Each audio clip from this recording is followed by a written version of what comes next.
ఈ మత మార్పిడి అనేది విజృంభించేసింది ఎక్కడ పడితే అక్కడికి. మా ఇంటి దగ్గర కూడా సందుల్లోకి వచ్చి విపరీతంగా మతాలు మార్చేసేవారు.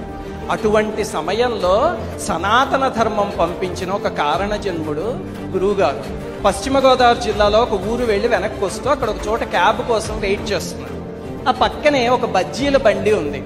ఆ అమ్మాయి బజ్జీలు వేస్తూ అక్కడ ఏదో వింటోంది. ఏమిటా అని నేను సరిగ్గా విని చూస్తే ప్రవచనం వింటోంది. దగ్గరికి వెళ్ళి చూస్తే గురువుగారి ప్రవచనం అది. ఆశ్చర్యం వేసి, అమ్మా ఏమిటి నువ్వు వింటున్నది అన్నా. అంటే చాగంటి కోటేశ్వరరావు గారు ఉన్నారు కదండి, వారి స్పీచ్ అంది ఆ అమ్మాయి. అక్కడ కనకధార చెప్తున్నారు వారు, అది అర్థమైంది. అమ్మ నీకు ప్రవచనం అర్థమవుతుందా అని అడిగితే అమ్మాయి ఇలా చూసి, నాకేంటండి మా అబ్బాయికి కూడా అర్థమవుతుంది అంది. నాకు ఎంత ఆశ్చర్యం వేసిందో. అప్పుడు అనిపించింది, సరిగ్గా చెప్పగలిగితే, నిస్వార్థంగా చెప్పగలిగితే వారిలాగా అది ఏ వర్గాన్నైనా ఏ స్థాయినైనా కదిలించి సనాతన ధర్మానికి తీసుకువెళ్తుంది అని.